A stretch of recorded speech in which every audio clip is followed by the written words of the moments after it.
we're pushing back the theme as I delay. Oh my gosh. So the big news this week, which we can't escape, is what's happening. Oh my gosh, New York Times. Suck a big one.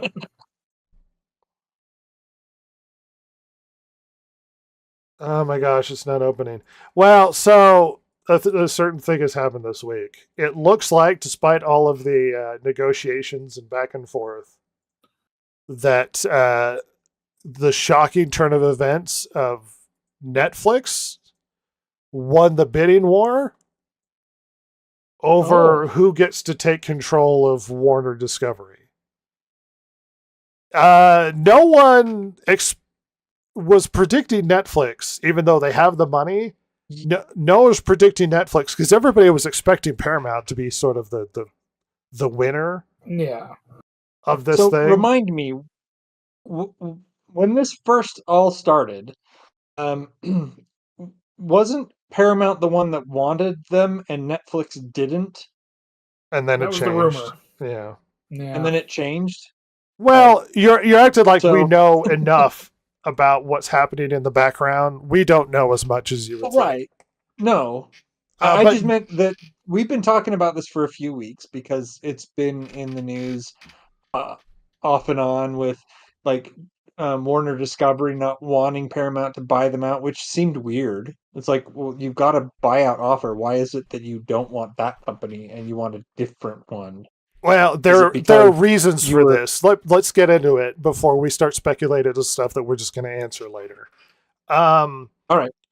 So Warner is in dire straits. I think they have like $40 billion in debt. They haven't. There's been a lot of failures on Warner Discoveries. Huge failures. Warner Discovery is more than just the movies.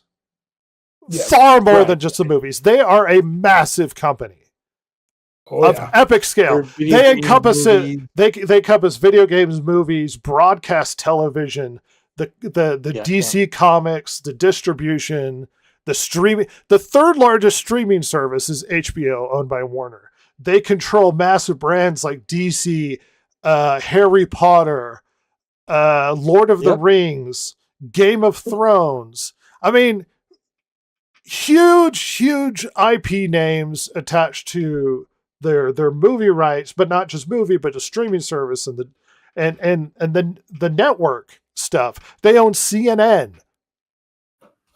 So this company's more than just, well, they've had a bad movie. This is a big company. Right. They own CW. CW hasn't been profitable at all. It's always been in the red. Always been in the red. They've been hemorrhaging through that. CNN has been in a massive decline. So this is more than just, well, Superman sucks balls, so Warner Brothers. No, they're a poorly managed company encompassing huge amounts of employees with billions of dollars in value. It's a huge company. Yeah. Oh my gosh, I got derailed. Anyway, so rolling back, they've had a lot of failures across multiple parts of their company. Not just the CW, but a lot of their big brands have not been successful, which we've talked a lot about the movie. It's been kind of a perfect storm for idiocy and failure on their part. It's like every time they tried to put something out, they tripped over their own feet and failed. Well, once miserably. again, we're talking about a small portion of the company. And the movie end has been unsuccessful, especially with their large IPs that they own. Their television distribution has been unsuccessful. The video game and attached to their brands and stuff. I'm just trying to avoid implying that because Superman sucked balls that Warner Brothers is going under. They are a poorly managed company across the board. Right. And they're more than just the movies that we care about. CNN is hemorrhaging viewers. Yeah, CNN has not been doing well for a long time. But once again, it's more than just CNN. They have a huge network. They own Discovery, which Discovery encompasses a lot of other stuff. Not just Discovery Channel, but all the brands attached to it and all these other like they're a big multimedia corporation. And they've not been doing well financially. And so the head of the company has been shopping out, perhaps selling the company. Now, he would prefer selling the company wholesale.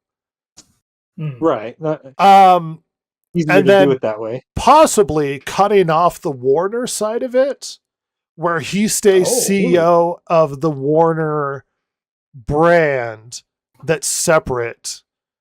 I don't know if that's a possibility. The problem is most of these, like Paramount wants to buy it wholesale and then grab a hold of control of a lot of these big brand name IPs. When we talk DC, we're talking Superman and Batman being one of the biggest ones. Mm-hmm. But on top of, why would you let any of that go? If you were in the market to buy Warner Brothers, Time Warner, or Warner Discovery, or whatever. It used to be Time Warner, and it merged with Discovery, and now it's Warner Discovery. Well, and here's the other thing, because here's the problem with spinning it off. Who gets to eat all the debt? The company who buys it. The debt doesn't go away. The company who died. Yeah, that's what I'm saying. Like, so what? You spin it off, and you, like Zaslav, do you get to keep all the debt, or does the company that bought the other half get to keep it? Like, yeah, it's pretty much going to have to be wholesale, I would imagine. Well, right, but here's the thing. Paramount wanted it because Warner's a big brand. Paramount, it stays within the studio system. Paramount has their own streaming service, and then they can merge it, with HBO, which everybody forgets. HBO is the third largest streaming service. Yeah, period. It's big. It was a big bonus, a big boost for Paramount. And there was a lot of negative reception to this from Hollywood because the head of Paramount is kind of a Trump guy, or at least friends with Trump. So they saw this as MAGA and inserting itself into Hollywood and buying one of the biggest studios and distributions, because it's not just even the movies, it's the studio system. It's all these other, there's a lot attached to Warner with this. And Paramount really wanted it. Paramount's not as big a company as Warner. No. But Warner is in desperate need money and has a lot of debt. And so Paramount's been eyeing it. Now, Paramount, on top of that, a bunch of other feelers started put out. One company, Comcast, started to put out feelers that they were interested in buying it, so they started making offers. Now, initially expressing that they weren't interested, and then suddenly out of the blue starting to make offers was Netflix. Netflix has huge amounts of money, and the problem with Netflix is that Netflix isn't interested in a lot of Warner Discovery. In particular, they've expressed that they don't care about the network part of Warner Discovery. So the television side, the CNN, the CW, all of the Warner stuff on the side, they specifically said they're not interested in it, that they don't want it, sort of thing. And so a lot of people thought, well, Netflix won't get it because they want to sell it wholesale, and Netflix would simply chop it up. So people put out offers, and Netflix offered $28 a share to buy out the company. But most of the offer was cash. Oh my God. So just buy out straight. That's crazy. And Netflix won the bid. Now, you might go, because they were the highest bidder. No. Paramount, with the help of Saudi investors, believe it or not, offered more money at $30 a share. And it was that cash kicker. I guess so, or whether or not he liked that he has a CEO future after Netflix, that they'll let him stay in charge of the Warner branch or whatever is going to happen behind the scenes.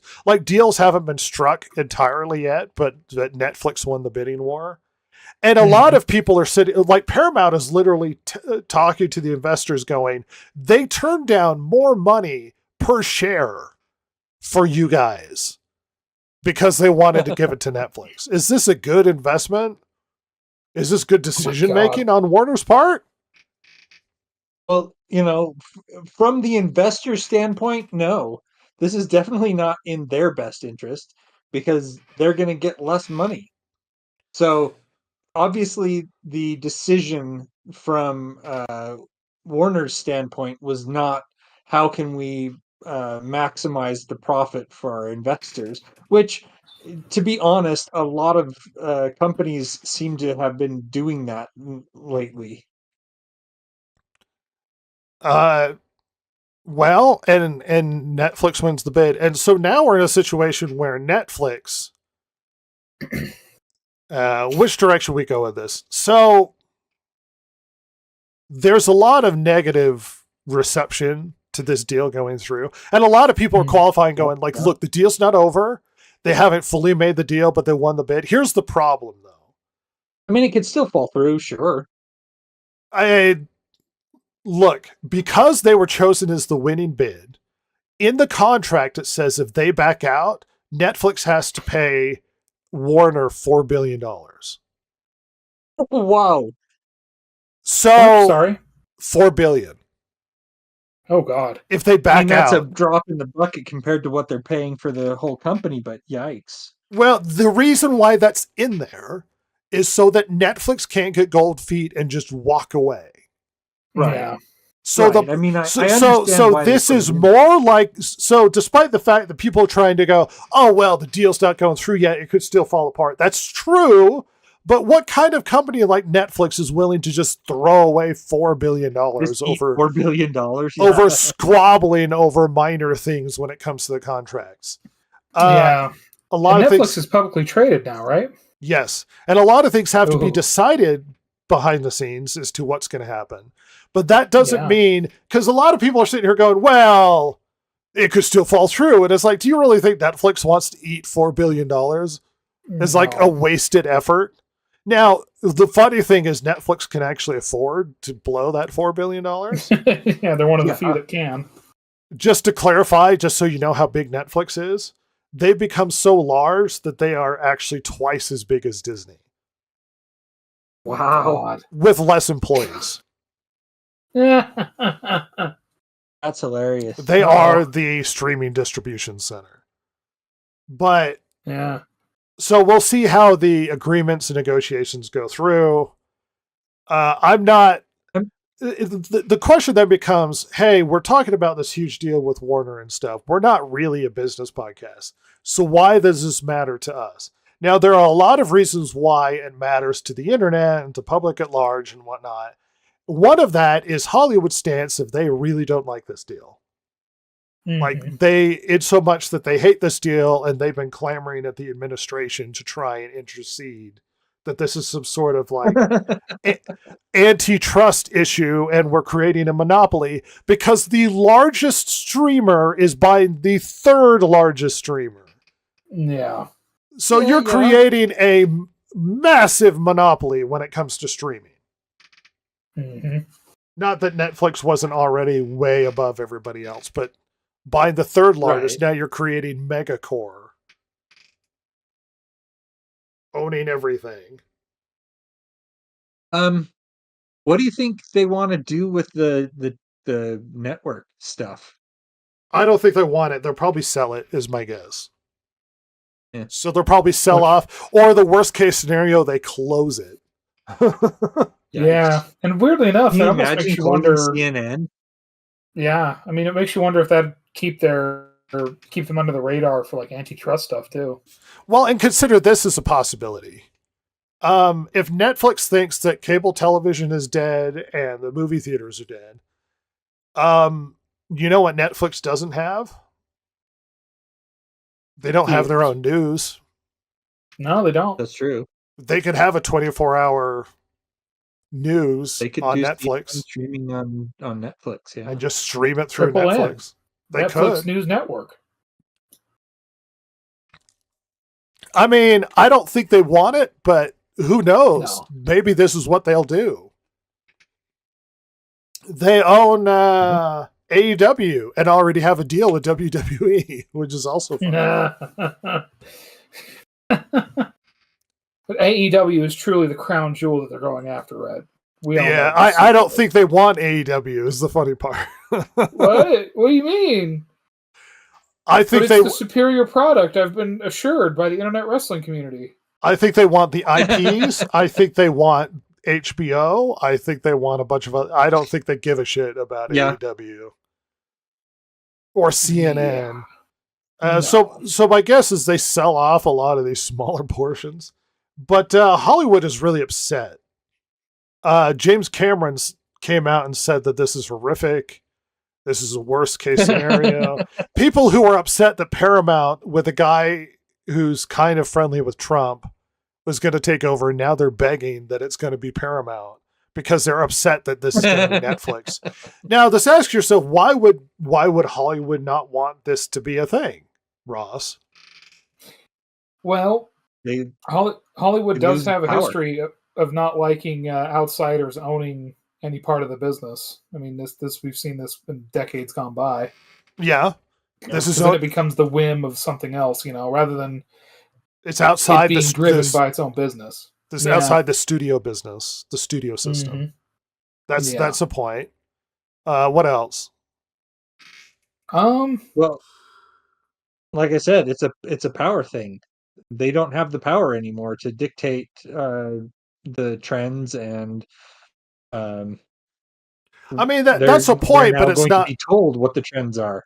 That's a point, but it's not one of the bigger issues that Hollywood has with this. I mean, one of the things is theoretically Netflix doesn't need to make new shows, right? Like, because if you look at Amazon, Apple, Netflix, true.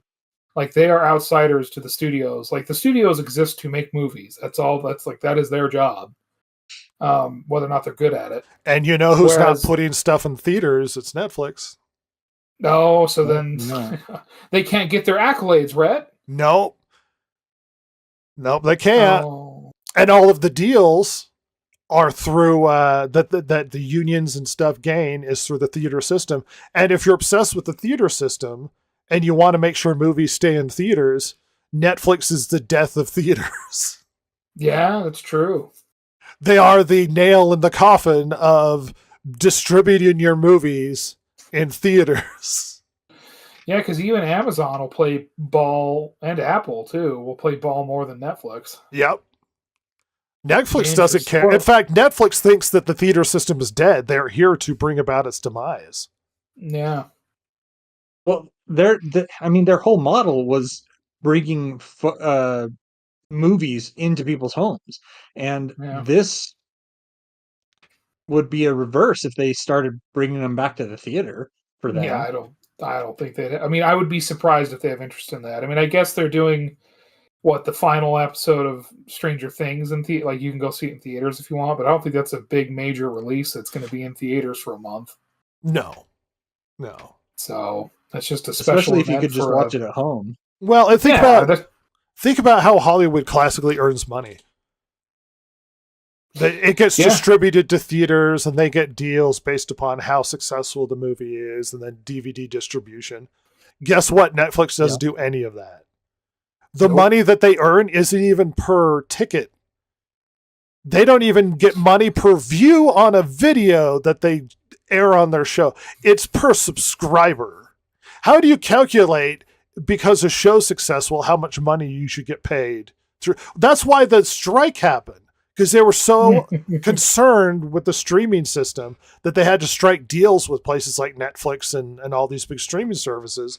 Because when the studio system dies and you're no longer getting a portion of the ticket sales, how do you demand a portion of the subscribers?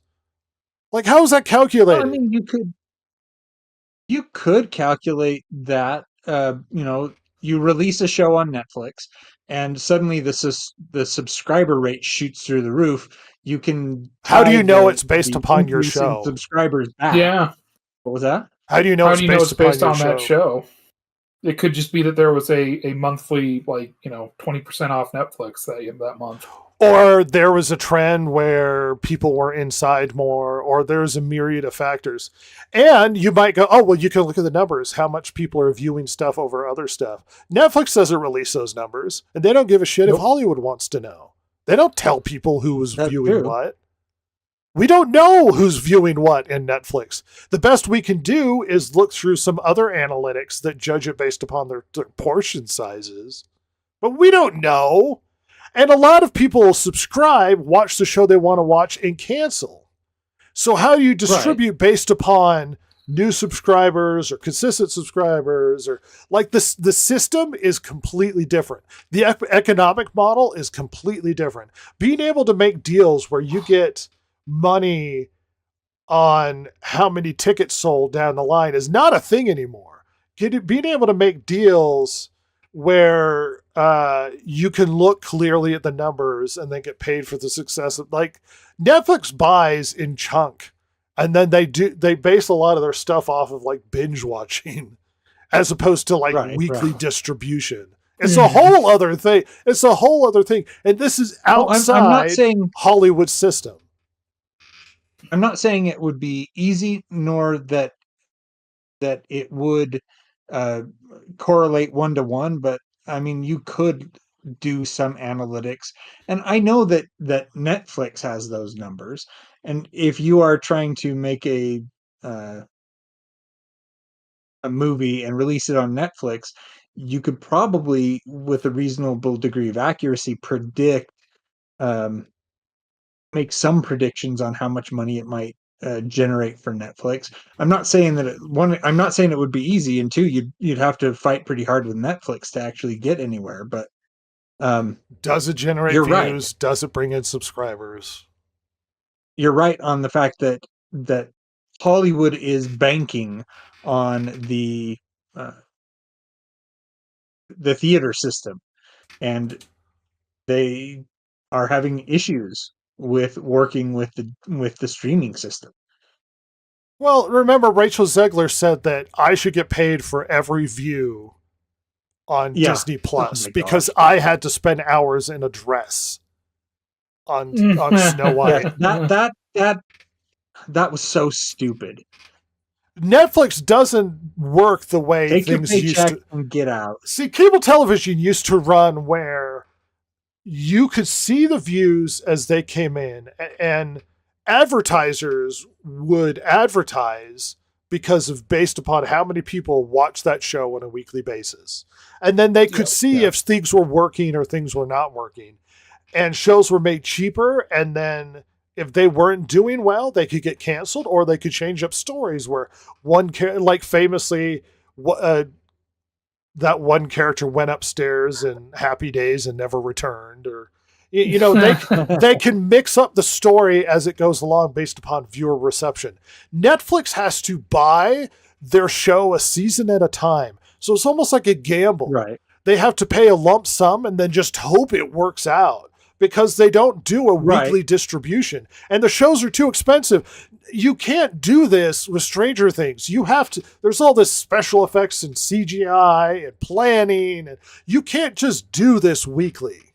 You have to spend huge amounts of money ahead of time and then just hope it pays off down the line. Like the economic model is dramatically different. There's no longer a week by week basis looking at advertising, this is all a subscriber system now.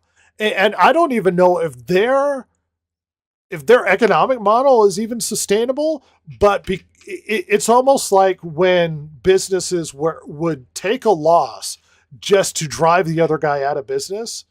And then in the end, it's like, well, we can't keep up with these numbers because it's not affordable to keep losing money this way. So eventually Netflix is going to end up having to be worth as much as cable television in order to even get off. Like, there's so much more complexity to this deal. And on top of that, they are going to own everything for streaming. And talking about huge monopolies, like, this is a absurd monopoly.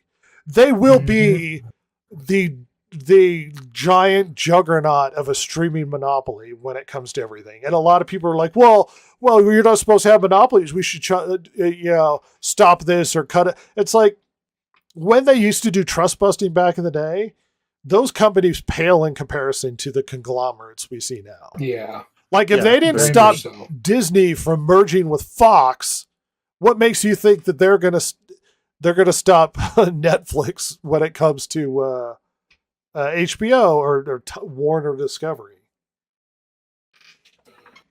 Especially because those end up having to be court cases. I mean, yeah. The one that broke up the studio system, the vertical integration they had back in the when this happened in the 40s. I mean, that was a court case that went to the Supreme Court. So, it takes time. You can't just, there's no just great rubber stamp from the feds. It's a process. And even if they don't distribute, let's say they still put movies out in theaters, like they make more Batman or Superman movies. This also gives them a huge amount of power over the theater system when they're a streaming company. Yeah, because they could feel they don't need you.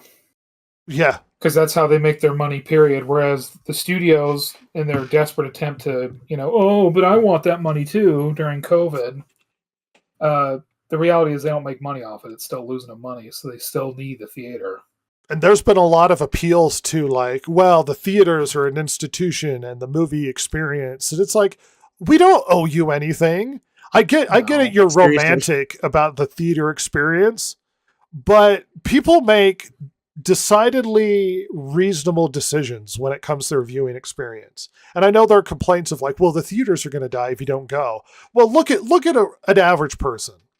Let's say the economy's not doing well. And going to the theater is going to be $20. And then on top of that, if you bring multiple people, then you're spending $40, $60 on top of that, popcorn, drinks. And then it becomes this huge, expensive endeavor.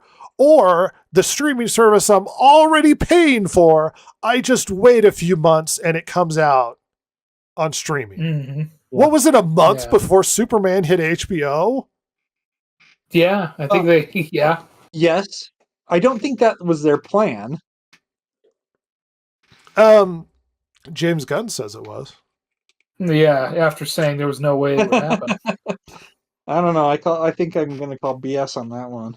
No, James Gunn would never lie. But it's a more financially viable decision to just wait for it to be cheaper and available on your streaming platform, not to pay out of pocket just because I have to see this film.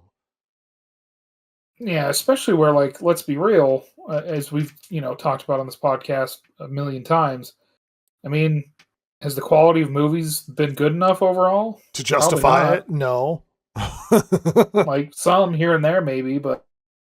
And I get James Cameron's romantic about the theaters, but it's screw your theaters, James Cameron.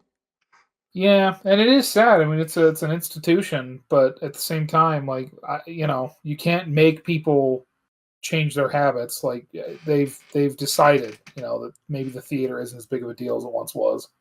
Yeah, but the theaters, guess what? Stuff evolves, and I know you're banging at the door saying, I'm upset that we're losing the horse and buggy, but the horse and buggy needs to go. Now, does that mean I think theaters will disappear? No, but they'll be more of a premium experience or whatever. Yeah, art house, maybe. Right.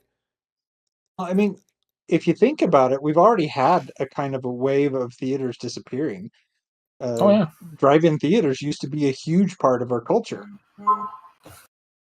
And either of you remember the last time you went to a drive-in theater? Yeah, it was in high school. I've never been. And I would still go if there was one nearby, but I cannot go. And it was cheap. The last time I went to a drive-in theater was before I was married. And I'll be married 24 years soon. Poor girl. It's yeah. But if you want the theater system to remain in play, then you need to make it worth our while to support the theater system.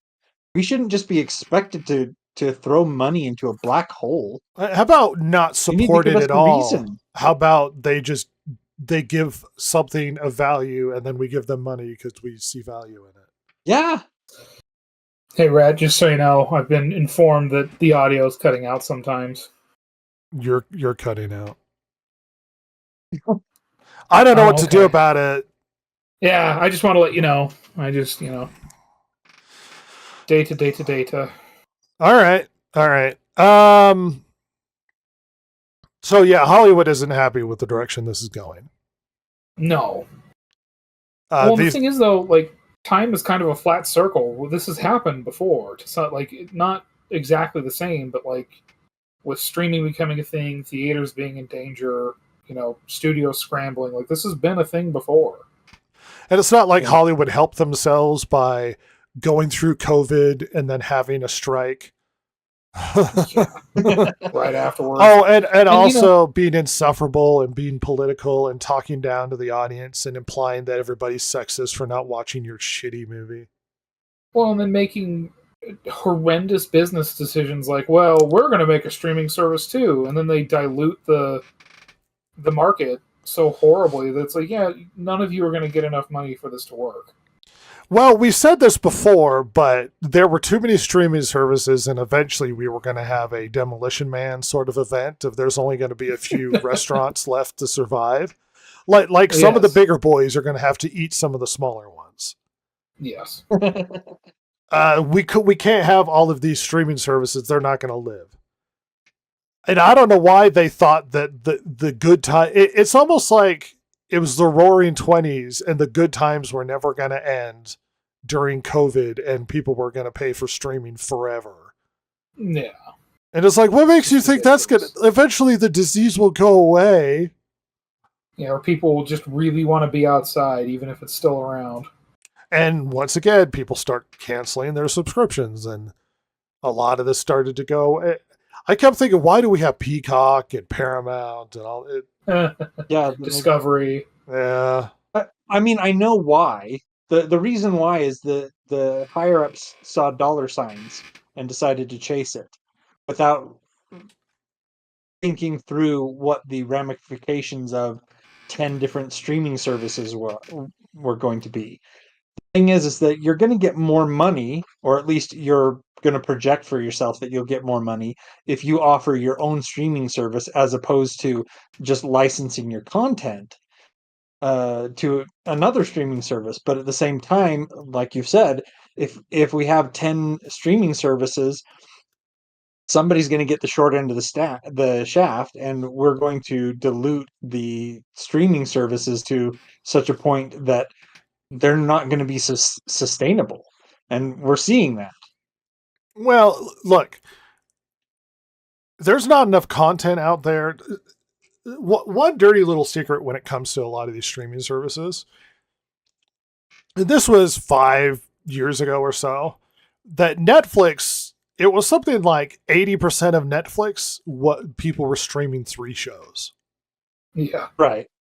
And it was Seinfeld, Friends, The Office. That was it. Yeah. Mm-hmm. And so if your Peacock was an NBC, you look at it and you go, well, if most of the streaming is basically The Office, then we're going to pull our licensing for the stuff we own and we're going to make our own streaming service and people will just come there and just watch The Office all of the time. Right. I don't think people want to have Netflix and Peacock is the problem. But if you have a show that justifies people watching over and over again, like despite all of the expensive shows that people make on Disney Plus, you know what the vast majority of views are on Disney Plus? They're older. It's cartoons? overwhelmingly Bluey. It's like okay. It's like 95% of Disney Plus streaming is Bluey. And that's just off the top of my head, but that's how huge Bluey is. It's just, it is so big that they're adding a Bluey section into Disneyland. Yikes, that's amazing. They're having Bluey stuff where it's like the character, like it is, parents put it on and just let it run over and over and over again. And because you might sit there and go like, well, freaking big, Disney stuff that they paid huge amounts of money, like Andor. Andor, they spent so much money on Andor. It's not remotely the biggest mover for subscriptions. Bluey is the biggest mover for subscriptions at Disney Plus. Like they could spend a lot of money. Like as far as big premiums thing that sort of crosses a lot of people, and that's the real last water cooler show that everybody saw is probably Stranger Things. Yeah, probably. That just everybody's watching and talking about. But I mean, Game of Thrones kind of had that for a bit. Game of Thrones was the most pirated show on the internet. Oh yeah, everyone wanted to see it. At least that first season. Yeah. So there's a lot of concern, and then the question is, are they going to be good stewards of a lot of these brands and IPs? No. The joke on Netflix is the real version and the Netflix version, where it's suddenly diverse and a lot blacker and a lot more women. Well, Netflix is known for having excellent second seasons as well. Yeah. Oh wait. Yeah. No. Oh no. So it's like, are you convinced that they're going to be good stewards of things like Looney Tunes? They haven't been so far. Why would I expect them to be good stewards of it now? Is Harry Potter going to get blacker? Yeah, the Harry Potter show. How's that going to work? I know. Harry Potter's in production. It's coming. What's going to happen to Harry Potter? Let alone... It could totally be canceled and canned and just gutted for the insurance money. Well, let alone, is there a universe where we lose the Guns MCU? Oh my god! That suddenly they cut it off because it's not working. Please do. I feel like Netflix would be a little bit more ruthless. They might be. They're like, well, you've had a couple bad shows, and Superman was bad, so we're just not doing it anymore. Imagine they reboot Superman again a couple years from now. They reboot Superman, but they're like a good one. Yeah, but they're like, no, keep the really dark and gloomy Batman. We want the Batman too. Absolutely. Well, because that was successful is the problem. Yeah, made more money than Superman. Well, and you want to talk about delusional? The Snyder people have been crawling out from under their rocks. Oh yeah, they have. Well, yeah. Hey, look, you know what? If Snyder was still at Netflix, that would be really, really funny. And he's not. No, he's not. He's gone. Like, so what the hell do they think is going to happen? Like, no. If he was still there, maybe. I mean, still no, but like, at least it would be somewhat possible. But they just shit canned him. Henry Cavill moved on. Yeah, it's over. I know there's a lot of wishing and hoping. Terrible 40K show for Amazon. I know. I know there's a lot of wishing and hoping, but no matter the amount of wishing and hoping, you're not going to get the Snyder universe back. Nope. No more dark and gloomy Superman. Well, imagine you get Cavill to come back. You really think Ben Affleck's going to show up for Batman again? No, he's going through another divorce now. I mean, it's not happening. There's money. There's a lot of hopium out there from the Snyder Bros that this is going to happen. Yeah. They can keep smoking it because it ain't happening. What do you think happens to Gunn's universe, realistically? I mean, what's most likely is they're going to try and let it run for a while just to see how it does. Thing is, though, I mean, the whole thing is like, are they going to pursue with these previous IPs that weren't theirs and now will be? Are they going to try and pursue the theater for a little while, or are they just going to immediately say no? I don't know. He's under contract till 27. Yeah. They could also just keep him under contract, buy him out, and then not give him anything to do. Yeah. That's true, yeah. Write it out. It's like when WCW was bought by WWE, people just refused to show up, but they still have to pay out their contracts. Yeah. The darkest timeline. I mean, Gunn doesn't seem interested in continuing Penguin. Netflix would. That's a prestige banger show. It won Emmys, I think. Yeah, the most baffling thing. Netflix would boot up Penguin in a second. Penguin season 2 coming to you. That's because that's in their wheelhouse. Yeah. Yes, they would love it. Huh? And then it's like, how many of these? Supergirl, get that out of here. Well, Supergirl is I think already finished filming. Oh. But it's like we're not going to see Man of Tomorrow or whatever the next Superman is. And here's the thing. That's not to say that you can't... Look, one of the biggest complaints we had with Superman wasn't that the characters were bad or the universe was necessarily bad. It's just the story was bad. So you could theoretically boot up with a new Superman movie with all of the same actors and theoretically make a good Superman movie with someone else. So I don't necessarily think it's not Mr. Gunn. Right. I don't necessarily think it's unsalvageable, but you really have to save the universe by tonally and it's all different and better written. Give Gunn quirky characters to work with. Not Superman, because he apparently doesn't have the capacity to make a Superman film. It's too dumb. Yeah, I mean, I've seen a lot of people sit in resignment going well, we had good Batman movies, so if they all suck from now on, we're fine. Yeah, I mean, you'll always have the old stuff. Buy physical, by the way, everyone.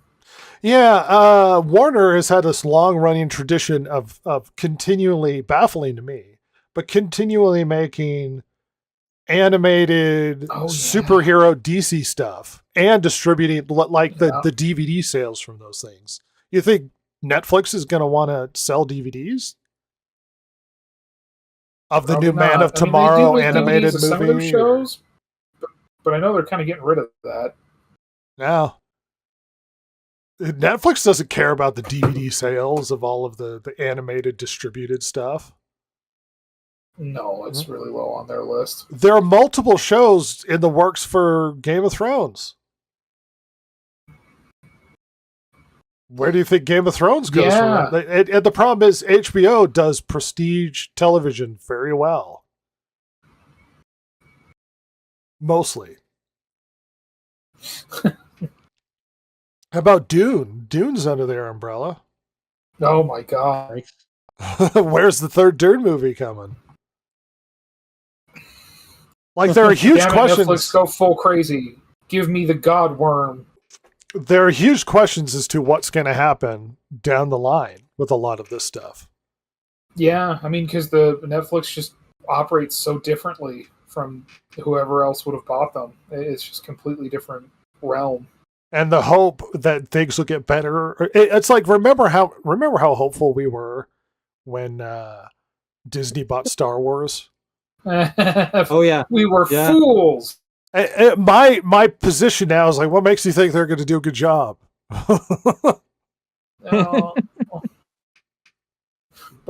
Red, it could be. I mean, for years and years, I've been sitting here going if anything, I would love a Knights of the Old Republic 3.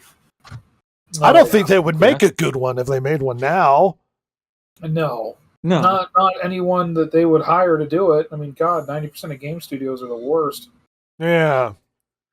And then we're talking about the acquisitions here. Ross wanted to talk about it. Oh, yeah. So if you go down, you can click on that big picture there, and then you can probably get it sized so it's useful. Oh, Lord, it's so big. Yeah, you could probably control mouse wheel it out a little bit. Yeah. Yeah.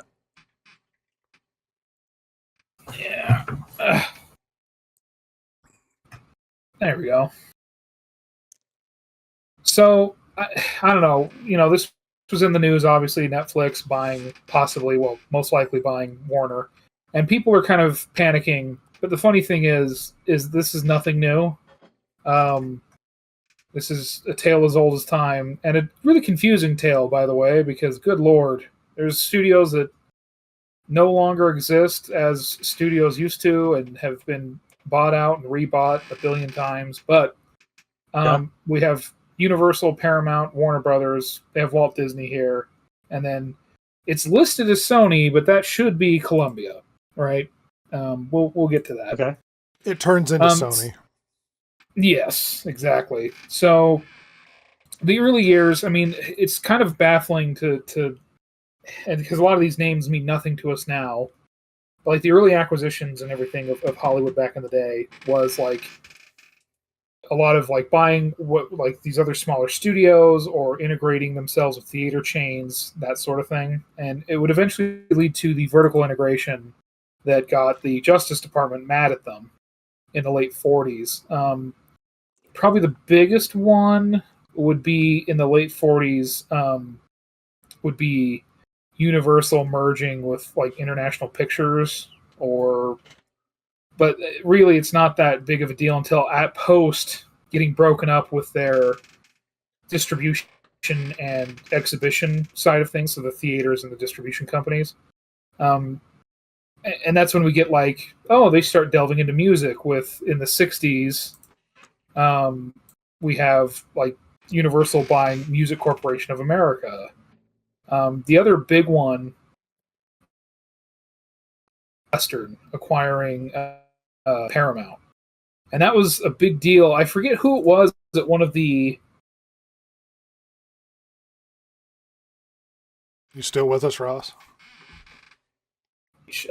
Like movies aren't made by studios anymore. They're made by like Gulf Western and like these companies that they're not there to make movies. They're there for this to be a line of profit in their investments.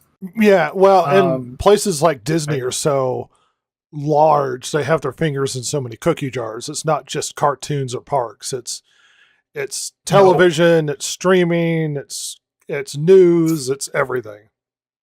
Mm-hmm. Yeah. I mean, at one point, Universal was owned by Matsushita, which is Panasonic, in the early 90s. But the other big one later would be in the 80s when Columbia was bought by Coca-Cola. Everybody remember that era? I kind of remember that era. Holy cow. Seeing like that, all that stuff. But then eventually, and like that, like if you look at like in the 80s when Columbia was bought by Sony, I mean, look at all of these acquisitions. I mean, it's just it's cancerous. Look at it. It's disgusting. Well, Japan was riding high. Yeah, absolutely they were. And eventually, Sony would buy them and buy all of that nightmare. And does Sony still own Coca-Cola, or did they buy Columbia from Coca-Cola? I think they bought Columbia from Coca-Cola, is my understanding. Because it would be fascinating to be like, I didn't know Sony owned Coke. That would be weird. We go to Atlanta. Look at our Coca-Cola. But and this is like we start seeing this sort of homogenization starting like in the 80s and 90s, where like Universal is like merging with Vivendi and NBC, Paramount buying getting acquiring Viacom shares, getting DreamWorks, New Line Cinema merging with Warner Brothers, like and that's famously Disney getting Pixar in the early thousands, like and buying ABC in the 90s. People forget about that too. Yep. And we just start seeing like more and more of these smaller companies just being like the Blob, just being bought up. And also in terms of gaming, if this is going over your head, this is EA. Mm-hmm. Buying all of the other smaller companies and eating them and destroying them. This is Microsoft buying all these what we thought were huge companies, and they're nothing compared to the might of Microsoft. Google? I mean, yeah. I mean, think about what Microsoft has bought in the last few years. I mean, you have like Blizzard, Activision, Bethesda. Like, it's insane. And it's really interesting to me because I was looking at this, and there's God, you can deep dive into any number of these acquisitions, and it would be crazy. I mean, just look at Disney here in the mid thousands, like the 2010s. I mean, Lucasfilm and then 21st Century Fox, outrageous. Lucasfilm is huge. Yeah, I mean, 21st Century Fox. I mean, that's your Alien, your Predator. I mean, all the TV properties, which were huge. Yep. It's just these companies are something beyond our understanding at this point. And when we look back at when the Paramount decision came down from the Supreme Court, and I think it was 48, they had to bust themselves up essentially, and then figure out what the hell they were going to do. And they were scared because that came about right as television became a thing, and television hurt them bad, and it scared the crap out of them because it went from in the 40s to where, oh god, I forget the numbers now. I forget how many millions of people went every week to the theater. And it that was the only thing you could. You would see the movie that came out once a week. Yep. Yeah.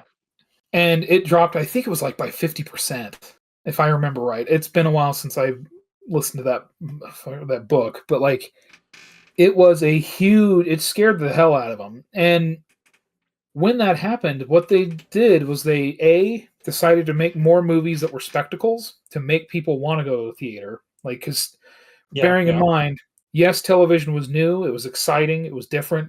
Think of all the different kind of shows you could see on TV compared to what you could see in the theater. But like the biggest TV screens you could see were like 20-inch and black and white. Like it was not the ideal viewing format, right?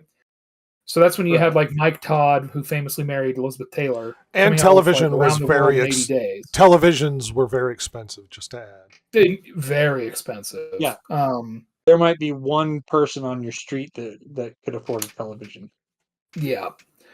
But that's when you had like Around the World in 80 Days from Mike Todd, which was like a complete spectacle filled with cameos by famous people. And they also decided in the same breath, we're going to sell the rights to some of our catalog to TV to make money on the side. Yeah. And I'm sure if they hadn't just been recently under scrutiny by the Justice Department, they probably would have thought about buying more into TV just themselves. But I think they were probably under a little bit too much scrutiny. And the funny thing is, we can look at now over the last 15 years, I guess, and see how. And this time it's both TV and studios, mostly because they're all kind of owned by each other. They've all made the wrong decision, I think, or at least they bet way too much on themselves. I mean, because we were talking about earlier how, Netflix is making all this off of our show. Well, we can just have we will make our own Netflix, and it's like, yeah, but you have that one show that people really want to watch.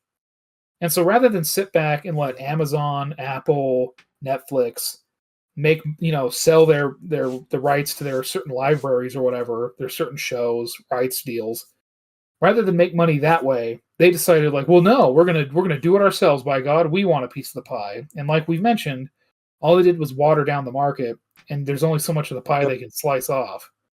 So it's like they made the wrong deal combined with lowering quality, let's be frank, and combined with bad choices as far as, hey, let's go on strike right after COVID. Oh, great. I mean, all this is like the perfect storm of arrogance, just foolishness, and they are eating a big one because of it. They made all the wrong choices. Well, and it cannot be underestimated the effect of the sort of political climate pushing movies into being more political with messaging, which also scared off a lot of viewers. Yeah. Frustrated a lot of people. Damaged the reputations of a lot of these studios. So as you're struggling with a lot of these different issues, on top of that, you've got bad writing and you're cramming down messaging on people. Mm-hmm. Yeah. Good decisions to be making at this time. Oh, yeah. Really smart. Message is king.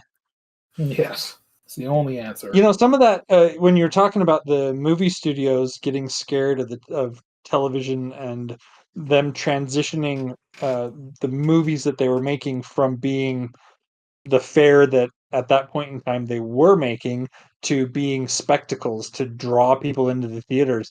As you both know, I am a fan of old movies, and I still watch old movies, and you can see it back watching those older movies. You can kind of see when that happened, when they were like, oh, we really need to amp up what we're doing, because old movies, a lot of times they used to just be, longer, what you would think of as maybe a longer television episode, really.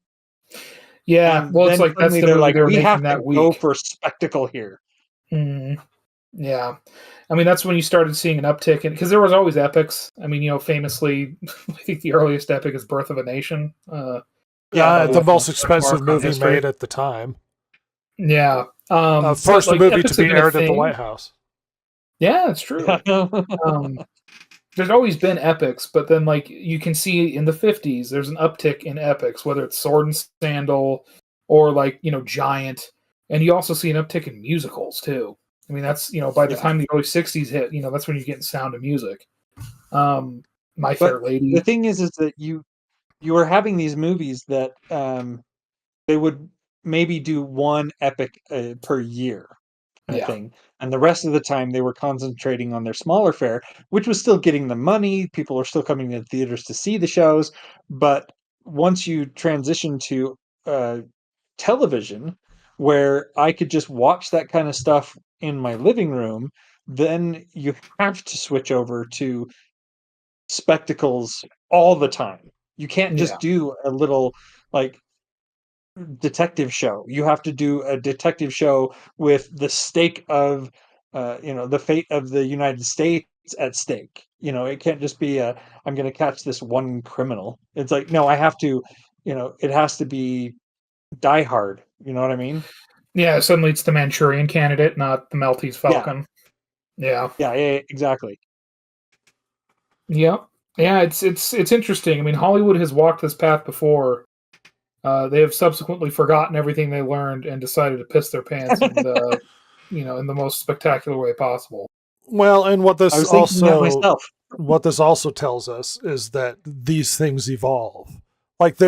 Everybody sits in this static situation, be like, well, the studio system and everything, this is how it's always supposed to be. And it's it's evolved multiple times over the decades, simply because we live shorter lifespans and we look at timelines and think, oh, well, we've hit a balance, and this is how. No, it's never been this way, and they've constantly been shifting. I mean, there's certainly questions to ask as to whether or not we should be allowing companies to just eat up smaller companies as much as we have been. Yes, that's probably the bigger thing to take from this is hey, look at. I mean, they were scared of these companies before, and to be fair, I mean, it is. We went from vertical integration to now it's vertical and horizontal almost. I mean, they are truly globular. It's hard to understand how much power they had back in the day, but these companies are bigger than they were by margins. Well, and you'll also get people to be like, well, freaking capitalism corporations. And it's well, first of all, the point of capitalism is competition, and monopolies are not competition. And I suppose we could just get to the ultimate non-competition where the government's just the big corporation and then they distribute all the movies. But we haven't gotten there yet. I want the American BBC. Right. And a lot of people are like, well, what are they supposed to do? Just let Warner go into bankruptcy? It's yes, because you know what would happen? Yeah. The different chunks of it would be bought piecemeal by different companies. That's what should happen. Mm-hmm. If they can't maintain the way that they're going, and they obviously can't pay off their freaking debt. And people might go well, what about the lost jobs? And it's Netflix will not keep all the people there anyway. I mean, this happens every time. There's always redundancies, so you may as well. Yeah, they're going to lose a lot of people. Yeah, a lot of people in Hollywood are going to lose jobs. Mm-hmm. The Warner lot. That's one of the things that people don't understand about business is that when another company buys a company, they don't just buy it to maintain the status quo. They come in and they take what they want and they get rid of what doesn't make any sense for them. And so you're going to have a ton of people that are either taking severance before the buyout happens or after the buyout happens, they're being laid off. Oh, I just wanted to. I wasn't sure if I was going to use this, but this is the studio market share from the last year, back in 2024. Mm-hmm. It's kind of interesting. I would have thought Amazon would have had more of a chunk, but they super don't. The movie studio market share? No. Yeah. I mean, they might spend huge money, but they're trying to enter into the market and they're not succeeding so far. You know what also gets brought up? Well, Warner Brothers Game Studio. Oh my God! Yeah, yeah. We forget that Warner's also a big company. They've definitely had some big hits lately too. Yeah. Who knows what's going to happen to the game portion of Warner Brothers? It'll be sold off or quietly shoved under a rug somewhere. One of the two. Thing is, though, Netflix has games. They do. They do, but they're basically mobile games. Sure. Maybe they want to change it. We don't know. We cannot understand the machinations of the Netflix. It is an enigma. They're basically going to take that game studio and convert it to mobile games from now on. You guys stop making AAA games, mobile games. Order of the day. So, Bloomberg further stated that Gunn and Safran's biggest success of the comic giant has been synergy they've given to films, comics, and gaming. It's difficult to assess how their positions at DC Studios will be impacted at all, given how new WBD sale announcement is. However, things do appear to be looking good for studio executives following the sale announcement. John Campea from YouTube's The Campea Show stated he contacted Source regarding Gunn and Safran's future at the company. What they are clear on is that Michael DeLuca, co-chair of Warner Brothers Films, is staying. Pam Abdi, also co-chair of Warner Brothers Films, is staying. And then, of course, James Gunn. James Gunn, co-CEO of DC Studios, is staying, leading the DC creative, according to Campea. However, his source was not clear on Peter Safran's fate.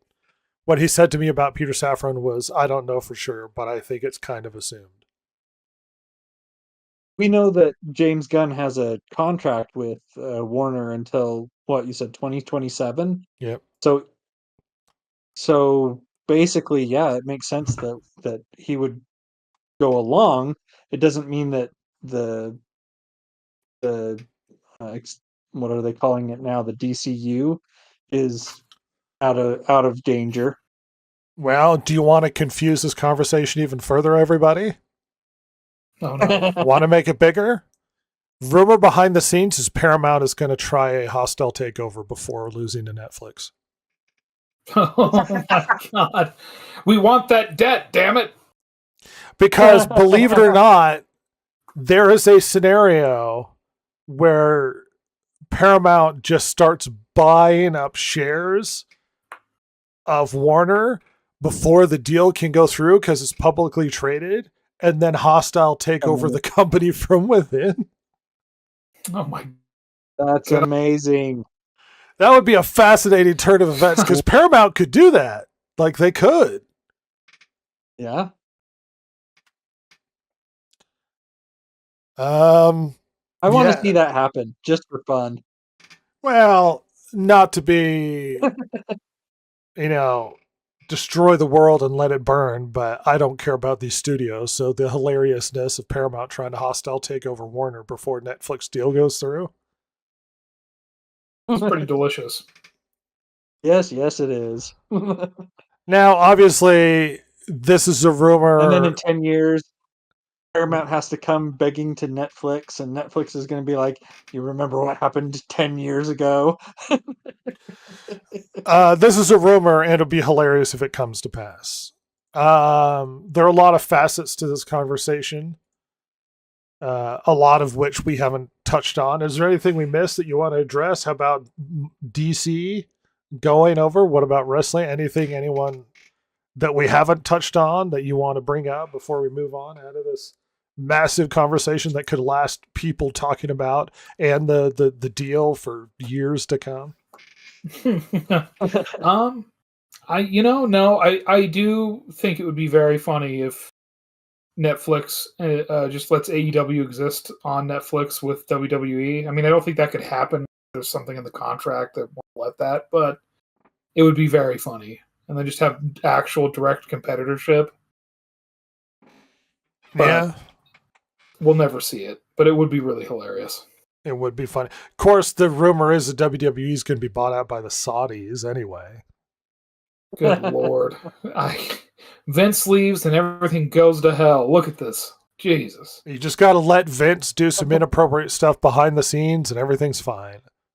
You know what? He keeps the company with a big tower in Connecticut and they have their own app. I miss those days. Oh, goodness. What's going to happen to Batman, everybody? Matt Reeves will make another one that's really dour, and then we don't know. The Snyderverse is back. Yeah, that'll happen. Even older Ben Affleck, who is going through another divorce, will be really stoked about it. We could have a Harry Potter Stranger Things crossover. Oh no, Rhett, stop. No, I hate this. Not the only way Harry Potter would be actually any good. Yeah. Oh. You could have a Scooby-Doo Stranger Things crossover. Yeah. Ooh, that'd be fun. How about instead of trying to make their own Game of Thrones, they just own Game of Thrones? That they just basically cancel all Game of Thrones adjacent IPs because Netflix tried to do this anymore. Netflix and multiple other studios tried to create a Game of Thrones, and it didn't work. Do you remember what Netflix's competitor that they thought they could do was? The Witcher. No, earlier. Oh. No. Early Game of Thrones. Marco Polo. Oh my God, that's right, Rhett. And that was expensive show. It is a big, huge scale show with huge amounts of actors and battles, and it is a big show. Spendy. Yeah, it was a very spendy show. Early Netflix. 2 seasons of that, and then a spin-off show. Everybody forgets about Marco Polo. Yeah. I did. And I even watched the first season of it. Yeah. It's okay. That's like parts are good and parts are like, do we need all this nudity? But that's the same point I had with Game of Thrones. Game of Thrones? Yeah. Oh boy, the future is bright. We're becoming megacore. Cyberpunk future is on its way.